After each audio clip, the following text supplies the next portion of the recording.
प्रेम से कहना,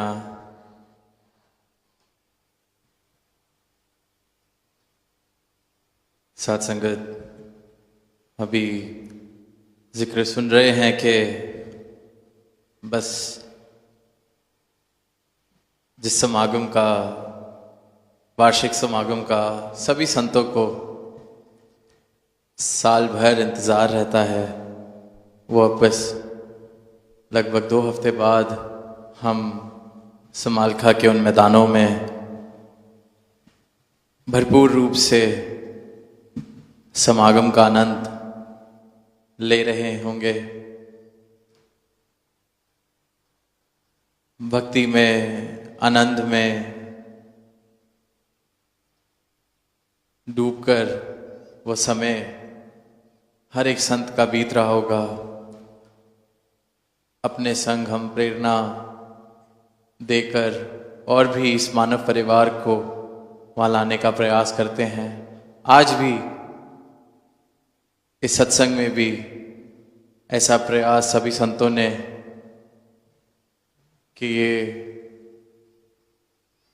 जो समय आया है इसका लाभ हर कोई उठा सके, तो ये प्रयास हर एक संत करता आया है कि मेरी झोली में जो दात आई है ये हर एक मानव की झोली में आ सके।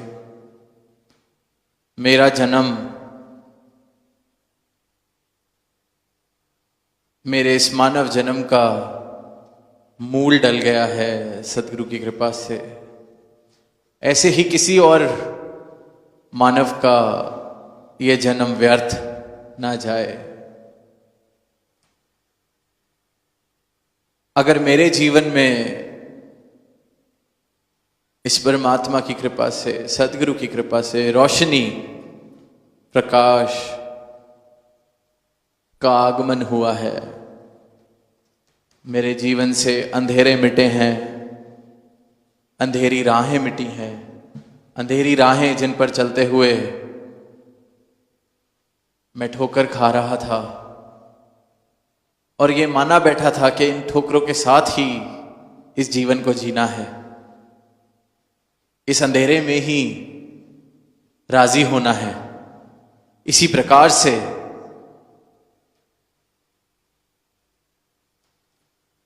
सारी दुनिया जीवन जी रही है, मुझे भी इसी प्रकार से इस अंधेरे के साथ राजी हो जाना है और वहां मेरे जीवन में ये प्रकाश, अंधकार से प्रकाश का जो परिवर्तन मेरे जीवन में आया। तो हर एक संत जो अंधकार से प्रकाश की ओर की यात्रा कर चुका है, अब प्रकाश के साथ जुड़कर ठोकरें मिट चुकी हैं, वो यही अरदास, यही प्रार्थना इस दातार प्रभु से करता है कि हर एक मानव, हर एक इंसान जो भी अभी इन अंधेरी गलियों में ठोकरें खा रहे हैं, तंग होकर जी रहे हैं, इन सबके जीवन में भी आपकी रोशनी से प्रकाश हो जाए। और इन्हीं भावों के साथ वो फिर अरदास करते हैं सर्बत के भले की, सबके भले की। जिस संत के जीवन में, जिस इंसान के जीवन में ये ब्रह्म ज्ञान की रोशनी आ जाती है, परमात्मा प्रवेश कर जाता है, वो फिर कण कण में इस परमात्मा का रूप देखता है, कण कण में इस अविनाशी का एहसास करता है। और फिर ऐसे एक ब्रह्मज्ञानी संत की, ऐसे एक मानव की जो स्थिति, जो मनोवस्था हो जाती है, वो खुद पर केंद्रित नहीं रह जाती है, क्योंकि वो सब में खुद को देखता है और खुद में सबको देखता है। तो उसकी जो अरदास, प्रार्थना, वो भी फिर सर्बत के भले की हो जाती है, सबके भले की। अभी मंगलाचरण पढ़ा जाएगा, उसमें भी यही भाव आते हैं कि सबका भला हो, सबका हो कल्याण। और कल्याण से वो सिर्फ ये बात नहीं कही जा रही कि ये सांसारिक सुख सबको दिए जाएं। जब एक संत ये भाव रखता है सबका हो कल्याण, तो उसका भाव होता है कि सही मायने में जिसे कल्याण कहा गया है, जिसके लिए इस धरा पर ये मानव तन के साथ मुझे भेजा गया है, जो मौका मिला है, तो इस मानव तन में जो मेरी रूह, जिससे मैं वाकिफ नहीं था, अपनी पहचान जिससे मैं वाकिफ नहीं था,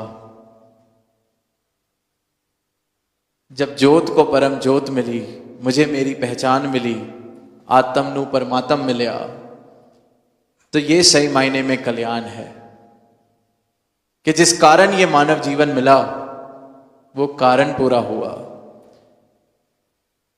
मुझे पता चल गया कि किस ज्योत का मैं अंश हूं। मैं ये शरीर नहीं, मैं ये धन दौलत नहीं, मैं ये माया नहीं, मैं ये विनाशी माया नहीं, मैं इस अविनाशी का अंश हूं। और ये ज्ञान, ये ब्रह्म ज्ञान जिसके जीवन में आया, उसको समझ आया कि सही मायने में कल्याण किसे कहा गया है। और फिर इन्हीं भावों के साथ वह अरदास करते हैं कि सबका हो कल्याण, भला करो सबका प्रभु, सबका हो कल्याण। कि ये जो परम बोध है, ये जो ब्रह्म ज्ञान है, ये जो भक्ति है, सबके जीवन में आए और सही मायनों में सब अपना कल्याण कर सके।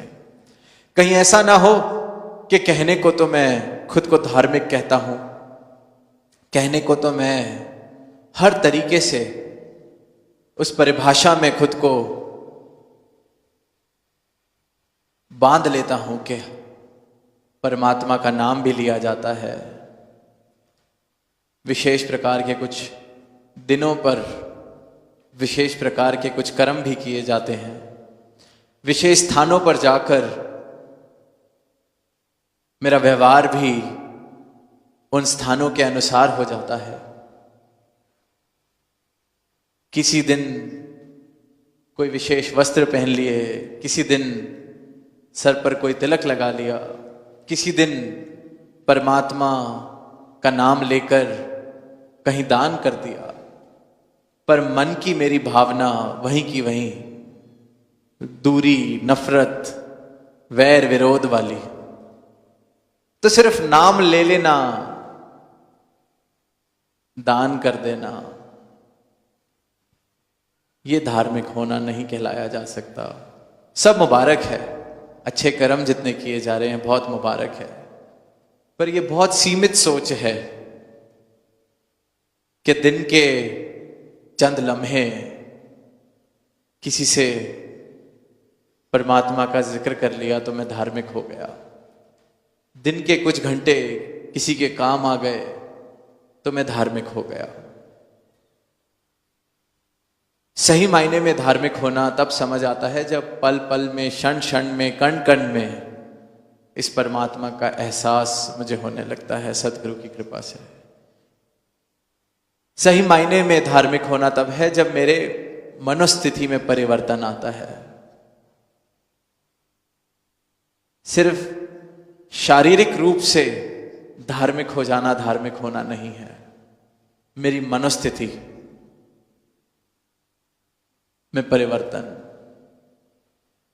ये मन इस परमात्मा का मंदिर बन जाता है, इसमें परमात्मा विराजने लगता है, तो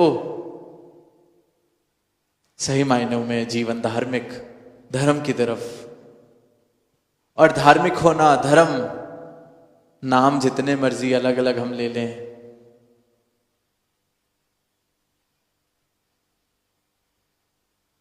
पर सत्य ही धर्म है, प्रेम ही धर्म है, मानवता ही धर्म है।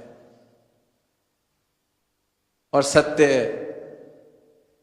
वही सत्य है जो कल भी सत्य था, आज भी सत्य है, कल भी सत्य रहेगा।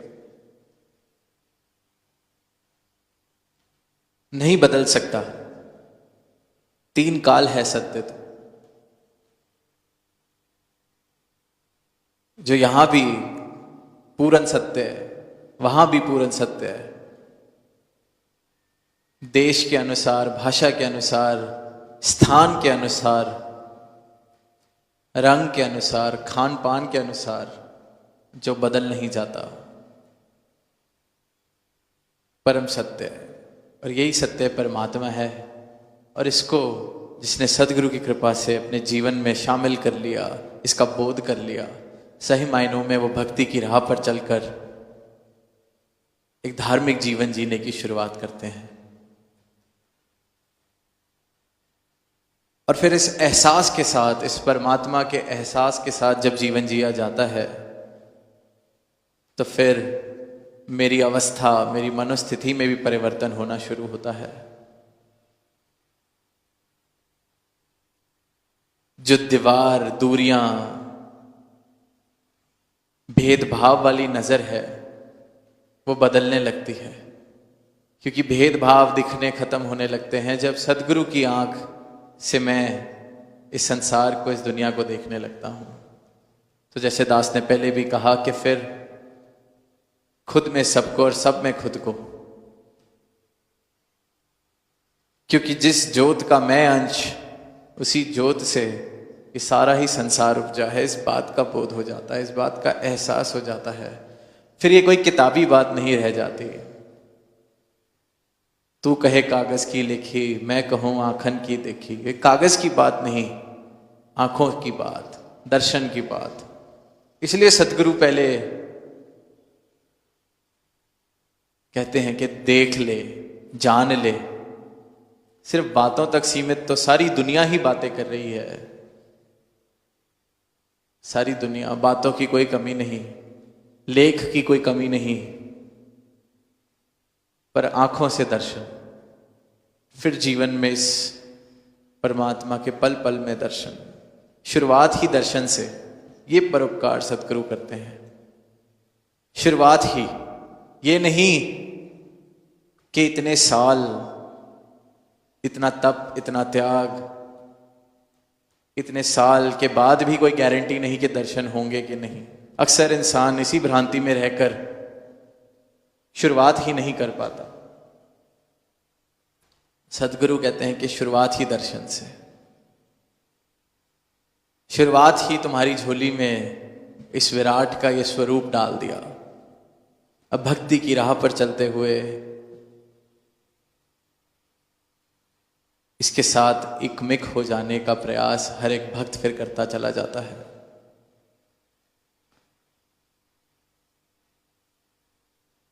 तो जीवन फिर वो कागज की लेखी नहीं, आखन की वेखी वाली बात।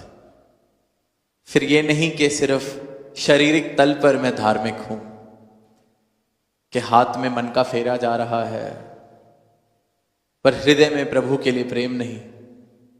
हाथ में मन का फेरा जा रहा है, ज़बां पे राम राम हो रहा है, ज़बां पे परमात्मा का नाम लिया जा रहा है, पर हृदय में मानव के लिए प्रेम नहीं, किसी के लिए प्रेम नहीं।